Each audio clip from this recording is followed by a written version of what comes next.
Hey cuties, I'm Lanikia and you're watching What Happened on the Soaps. This is the Young and the Restless edition. Today is Wednesday, August the 3rd, 2022. Y'all, can y'all believe the summer months? School is about to start for these children. These babies are going back to school. I cannot believe it. Anyways, on a scale of 1 to 10, y'all know how we do. I'm going to give this one, it was a 7.5 for me, which is not bad for the Young and the Restless. All right, we're gonna start off with Phyllis and Summer. And y'all, okay. This wasn't really much, but first of all, what are y'all doing with Phyllis' wardrobe right now? She said she had on a Marchetti dress. I said that is not a good Marchetti dress. Like let's not represent that dress for Marchetti, because if that's what it is, then no thank you. I don't like it. Lately she's been wearing these cutout pieces and everything, which there's nothing wrong with that, because Phyllis got that body yada yada. It's just that it's not work appropriate. It's not like she's not dressing like she is the owner of a thriving hotel and everything. I don't know. It's not work appropriate. But then, I mean, it is the Young and the Restless. When are they really work appropriate? Except for maybe Nikki, she be dressing down. But anyways, so Phyllis and Summer talk, and they talk about her work.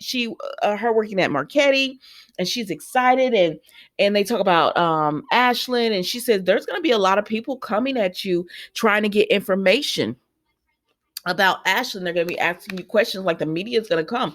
And we've already seen with other people, the media has really been going in.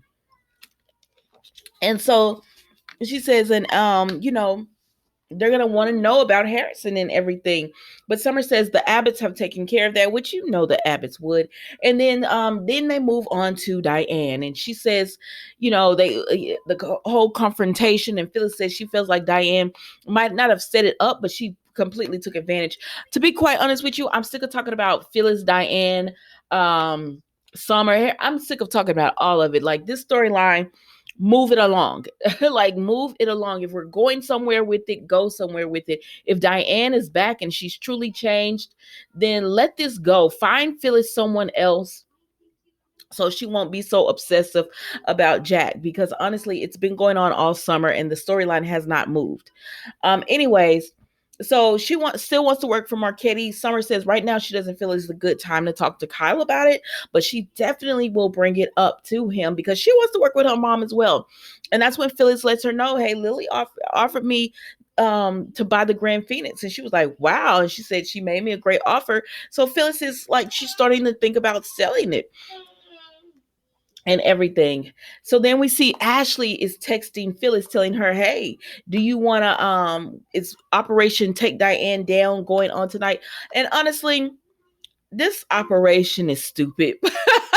But if it's gonna be an interesting storyline, then I'm with it. But if it's just them just keep meeting, talking about ways to take Diane down, then please count me out. But we'll see. And that was Summer and Phyllis today, guys. So then we go to Sally and Chelsea, and I don't know why, but these two together, I like them together when they have their conversations and everything.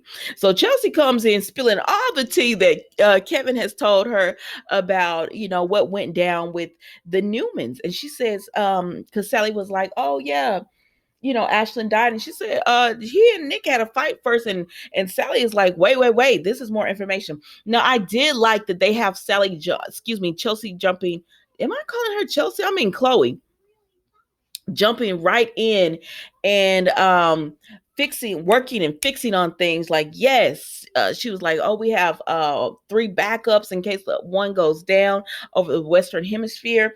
And like, they're jumping right into work, taking care of things, and she's saving money because that's what she's good at. That's what she was doing when she was working with Lauren and Chelsea.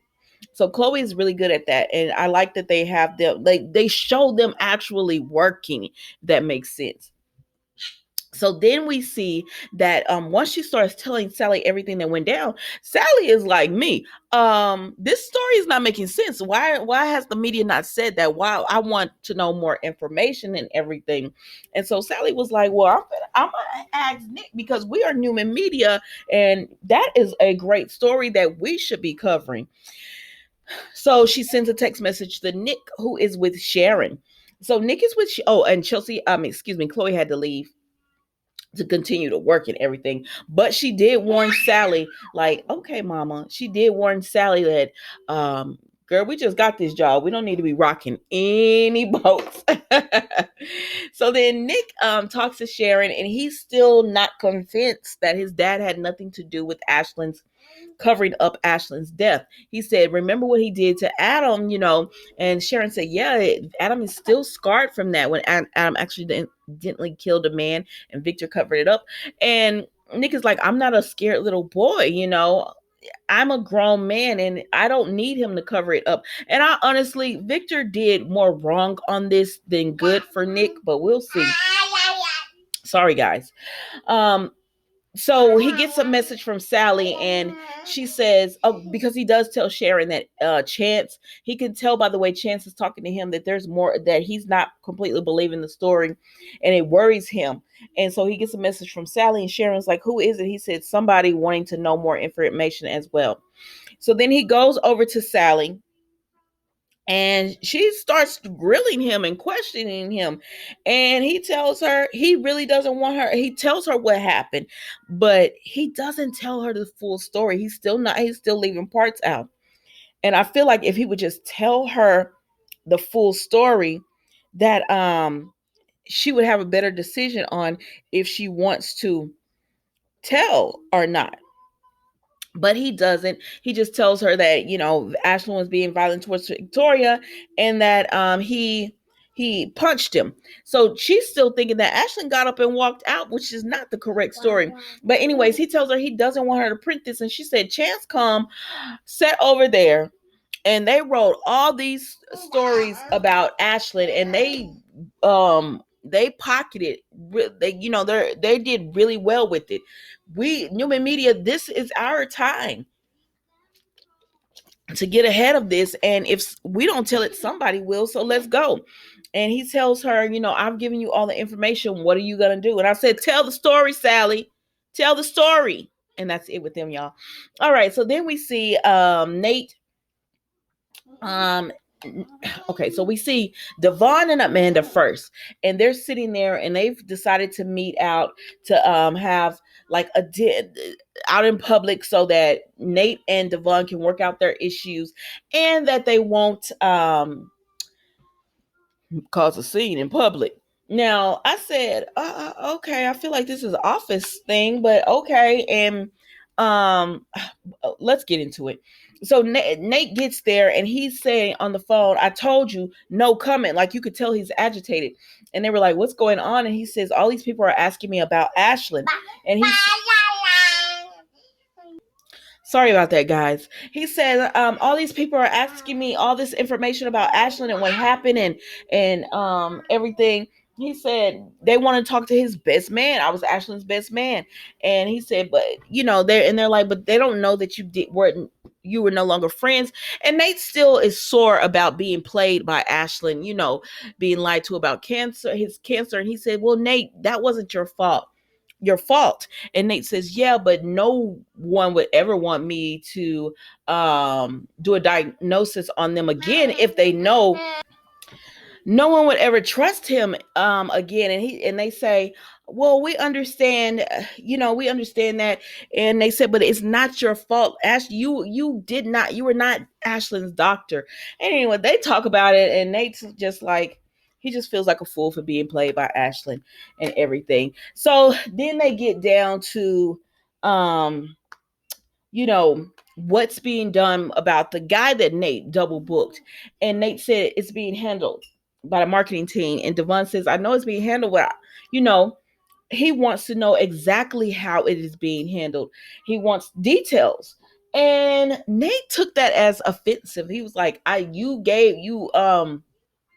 designated the task for me to handle, and now you're asking all these questions. And so Amanda sees this is getting heated, and she says, you know what, I need to go do, okay. But before that, Nate tells Amanda, did you get the files from me, Amani, about Elena's contract? And she said, no. And she said, why are you talking to Imani? I thought you were talking to the Newmans, trying to get her out of contract or whatever. And he was like, no. Well, he was like, it was innocent. I was talking to Imani about your mother's care and treatment, and so then that came up, that you didn't tell her that you were the first one to text Imani and all that. But Amanda is right. Like, she's there, Imani is out of town. You should be talking to Amanda. And why do you keep running to Imani and everything? But anyways, Amanda said, I will follow up with Imani and let her know. But Nate said, I told you I was going to follow up, about the contract. She said, yeah, but I'm a lawyer. I can follow up with the legal documents. I thought you were talking about speaking to the Newmans. Anyways, so Amanda starts to see that this is getting heated between Nate and Devon, and she says, "Okay, I have to make a phone call. She's gonna follow up, and I'll leave you two to talk about it." So at this point, Devon is just telling Nate, I at this point, he's just like, understand that I told you to fix it. He said, but I feel like I'm not allowed to ask you questions. And Nate is just like, I don't need to be micromanaged. And he says, me asking you questions is not micromanaging you. And this is actually the first time I've asked you, how it's being handled or whatever. And he was like, maybe it would help to have like he was like, this is a huge thing, and you're coming from medicine into business, so maybe it would help to have like a mentor. And Nate takes such great offense to this. And then Devon said, well, I mean, I can't mentor you because he's busy. So he said, I can't do it, but maybe you would be okay with somebody else. And he says, oh, so now you think I can't do my job? He said, well, maybe if we just do some media training. And he said, oh, now I need media training. I said, boy, if you are coming from medicine, going to business, and you're going to be over this media and everything, why are you offensive by like to become a doctor and everything? You had to go through training. Like, why are you offended by that? Go get the training that you need so you could do your job properly. And at this point, everything Devon says, Nate is turning around. And y'all know I have not been on Devon's side with this or whatever, because I thought he would have been tough on Nate. But now it's like Nate is overly sensitive about everything. And it's really starting to work my nerves. And so, anyways, the Devon is just like, maybe you're just feeling insecure about this job change. He's like, maybe you're just feeling insecure about this job change because it is a lot. It's a lot to go to do a complete different change. He said, I did it with music, but he had Neil to guide him and walk him through it. And Nate is just like, he's just overly sensitive right now. And then he gets up from this meeting and tells this man, I'm going to go. Elena made it in, so I'm going to go home. I said, you leave a meeting with your boss? Is this an official meeting? Even if it's not an official meeting, I mean, this is your boss, sir. You can't just get up and leave. Like, what are you doing? But Nate just gets up and goes, and Devon is just like, whew. So then, we see Devon and Amanda, and he goes in and he just tells Amanda he thinks he made a mistake by bringing Nate on. Maybe he should have started him at a lower position. And Amanda said, well, you had to offer him a senior position. And I said, but he didn't have to offer him that position. But I get why he did offer it to him. But Devon was like, this is a family business, and he wants it to be cohesive. And he wants them all to get along. And at this point, he doesn't see that happening with Nate. And I don't know. So then Nate goes to Sharon and he's telling her, he's going to get these coffees and go to Elena. And he sends Elena a message saying, he's coming home to her, and she sends him a heart back and everything. And, he just says he had a rough day. So he's making his coffee right. And then he gets a call from Imani. And he is in the middle of making he and Elena's coffee.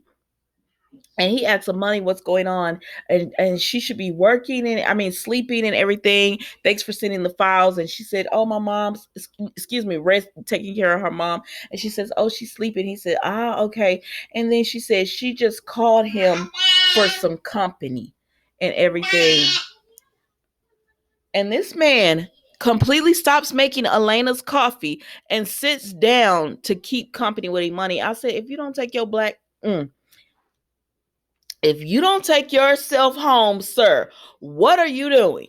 What are you doing? And that was Nate, y'all. I said, and that's the Young and the Restless. I said, this is a mess. Don't forget to like, comment, and subscribe to the channel. And I will see you tomorrow for a new episode. Bye.